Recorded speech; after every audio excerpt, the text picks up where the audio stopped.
Hey everyone, this is One Man Zerg with the UEN.com, and I'm bringing you a tip today on Banshees and their cloaked harassment. Banshees are very effective at attacking ground troops, but they are a very weak unit. You can see only 140 hit points and no armor. So what you want to do is you want to be very careful with them. You want to use them and get them out quickly, or you can use their cloak ability. You can see this Terran player right here. He has cloaking field being researched, and it is very close to being done. You can see it's this far along, so that's a good time for you to use a timing Banshee push. You get your Banshee over to the other base while the cloak's being researched, then you push in and then you cloak. You can see it's pretty early in the game right here. It's at 8 minutes 55 seconds, and the Zerg player is not necessarily likely to have detection yet. He can transfer his overlords into overseers to get that detection, but then he has to micro that around too. And you can also see the Zerg player has no anti-air. This is often common in games as Zergs have to tech to lair, and then they have to get either a Hydralisk Den or a Spire to get Mutas or Hydras, and that makes, that's very difficult for them. So let's see what happens. He's going to move his Banshee in and start attacking this dude. He's taking a little bit of fire from the Queen, but he knows he's got that cloak coming up, so he's not too worried. Tries to move in again. Okay, I'm just going to have to buy my time. I'm going to sit out, and then I'm going to come in when I can effectively, cloak, maybe kill some units, and just stay away from those queens. So he's cloaked now.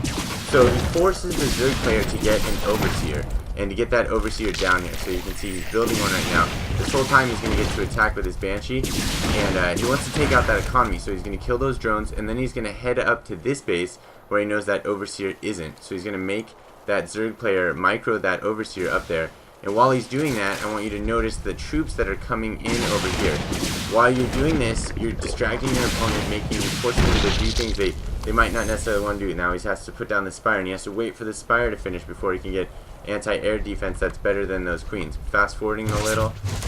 And so now, this is very important. He's put this Banshee back here, he's putting pressure on the line, and while he's doing that, he brings in some troops in the front. So now the Queen, which is also ground defense for the Zerg player, has to go to the back, while the Terran player can harass and lead into the front. And then once again he brings in another Banshee. So he's lost the one up here, probably because it's very difficult to micro all that. But he brings in another Banshee down here, and now that his Banshee is down here and cloaked, he doesn't have to worry about the Overseer that went up to get that first Banshee. So once again, you're playing the units off each other and making that very, forcing him to get that Overseer and micro it, as well as potentially forcing him to build other Overseers that he may or may not want to do.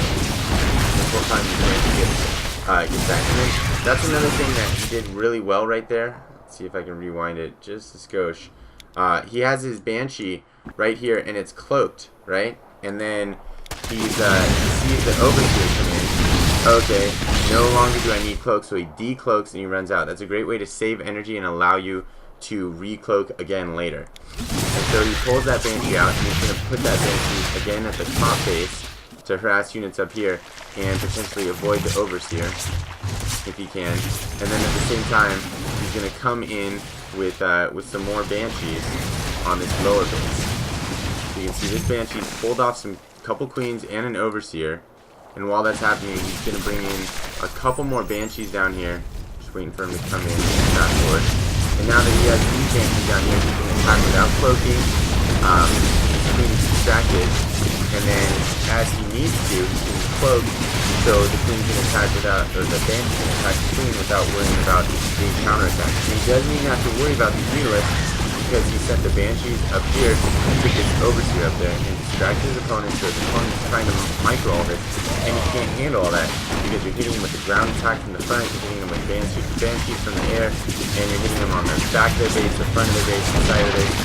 So it really puts the Zerg player in a very precarious position, and this can be used against different races, just as effectively, because they're going to have to get an observer around there, or they're going to have to use their ComSat scans, or they're going to have to build whatever structure it is, a forge, an engineering bay, or evolution chamber, to get colonies to place down. And if you've done that, then you force them to use a lot of their economy to keep up with your strategy, and you're forcing them to use that money to defend themselves and not to use troops to attack you.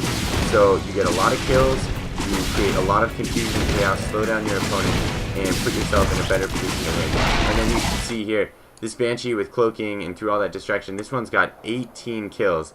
That's just an insane amount of kills to have. So very effective strategy. Use your Banshees with cloaking. Play them off around different areas of the base to force your opponent to have to react to all that, and to allow them to kill those units really quickly, because you can see these Banshees do massive damage.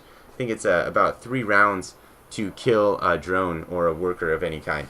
I hope that tip works well for you. If you want some more tips like this, you can go to theuen.com or subscribe to our YouTube channel, The UEN TV. Thanks for listening.